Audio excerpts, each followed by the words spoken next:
guys, welcome to Daily Dose of DIY. My name is Chris and today I'm going to show you how to do the new Monogram Maker in Cricut.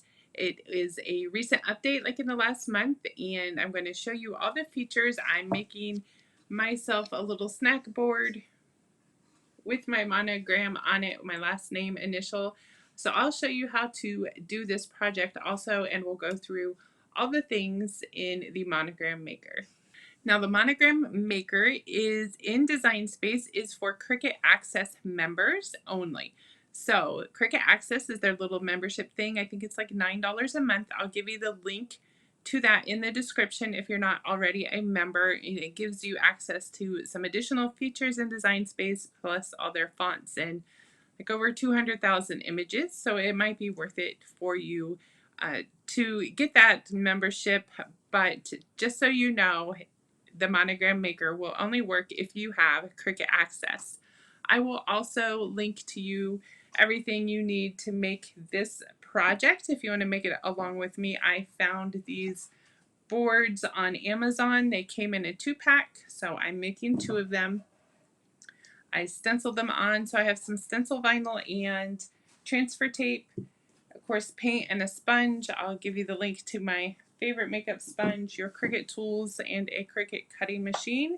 And then once it's done, I'm going to coat it in a polycrylic spray so that it is food safe and I can have snack boards made and put out for all the kids as they come in from swimming and outdoor summer activities. There'll be a snack board ready for them to go. So let's go on into Design Space and take a look. You will find the Monogram Maker over here on the, you know what? My head's in the way. Let me move it. Over on the left menu, at the very bottom, it says Monogram. So we're going to click on that and it will open the Monogram Maker. Let me reset it to what it will look like when you open it. So you see up here is where you'll type your initials. You have a choice of 4 initials you can type in. You can do any from 1 to 4. They give you modern monograms, so they even have like a circle, different fonts you can go through and choose. And then once you choose them, you'll see down here there's like different frames you can add to them too.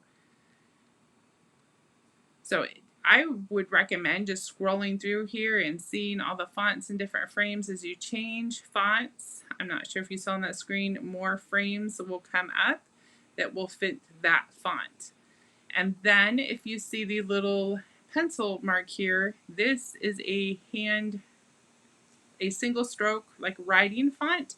So you can use this with your Cricut pens, and then it will give you single stroke borders that you can put around with it to use for your pen. So this might be good for some card making and making different signs or your scrapbooking. You can also go through, you'll see different fonts if you want elegant fonts, handwritten fonts, vintage fonts, and like I said, every font you choose, it will give you the option of the frame. So this font has no option. Another thing you want to check for, I think this is more in the themes, they give you a bunch of different things like decorations you can then put around your monograms. Keep an eye on this row, because if you come in and you just put 1 initial, you'll see they all changed, right? This actually isn't an option for us to pick anymore. If you put in 3 initials, it comes back as an option. And then we have these that could have 3 initials. So depending on the initials you want to put in, how many characters will give you different options to choose from for what your border can be. So I do recommend looking at them all with nothing marked in so you can see all the choices, because like I showed you here, if you just put 1 initial in, this disappears as an option. But if you select it first, if I select this and then just put 1 initial in, it comes up available up here. We can add this to Canvas with 1 initial. So that is something to look for when you're going through and picking your designs. The different, like I showed you before, the different fonts will also dictate what design you get. So there's decorative occasions. So there's like a graduation one, there's rings. They really did a good job. Here's an apple for teachers. Of just putting all kinds of different stuff in here. Interests.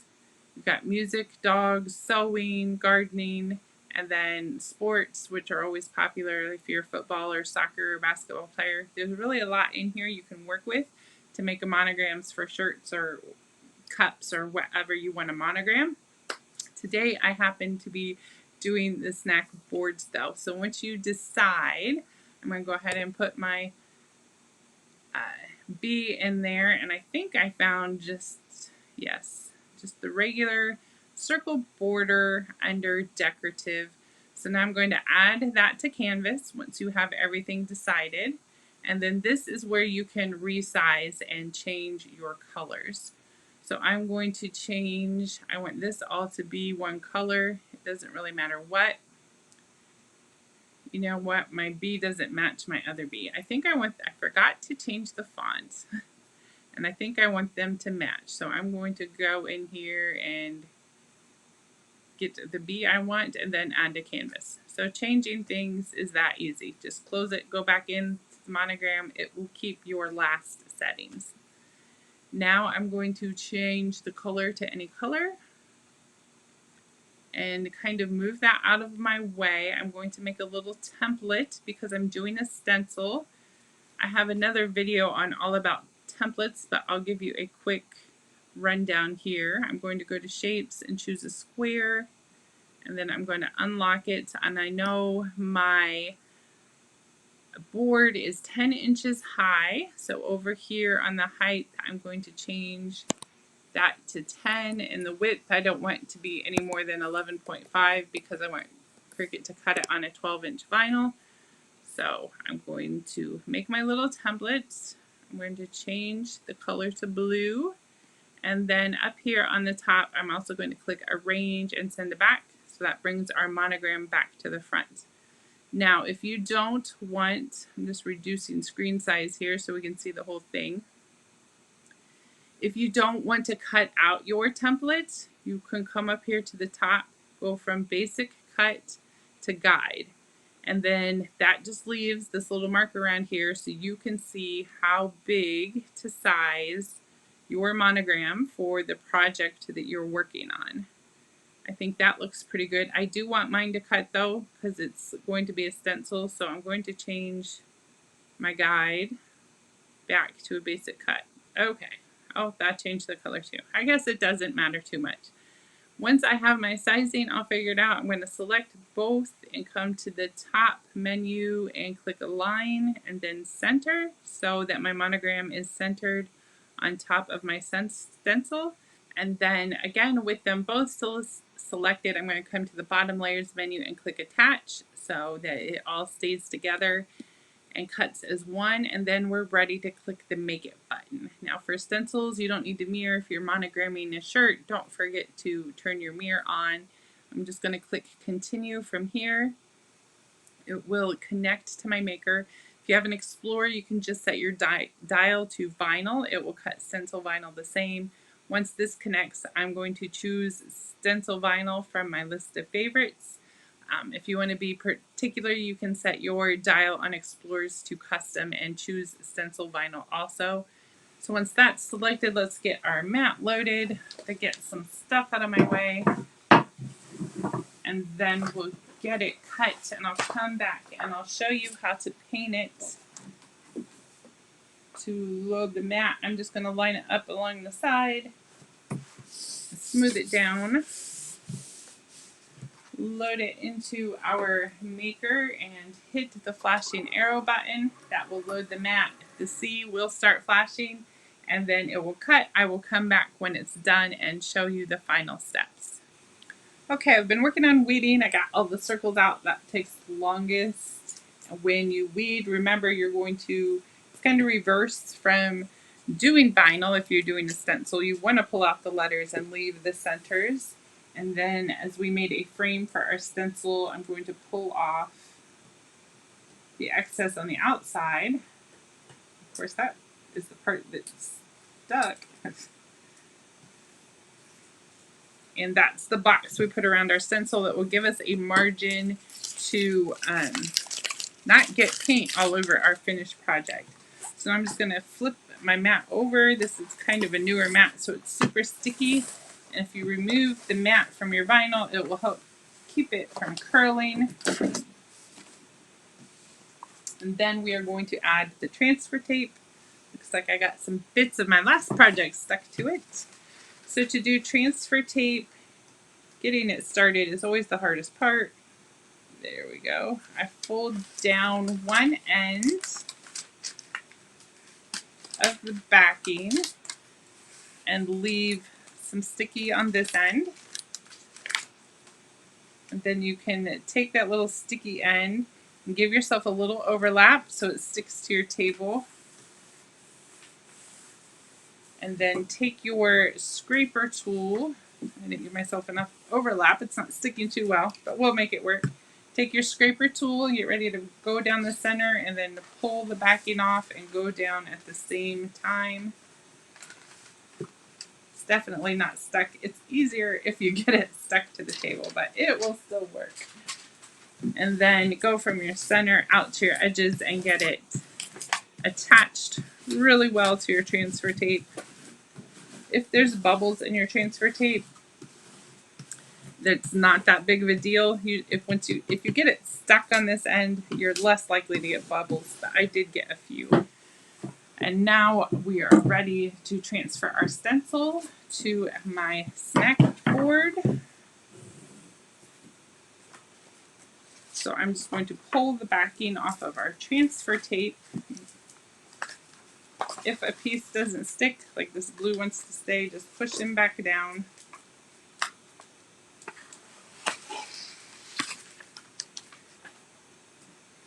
I normally don't like to do a big sheet of sticky vinyl like this, but it doesn't, you can see it doesn't adhere.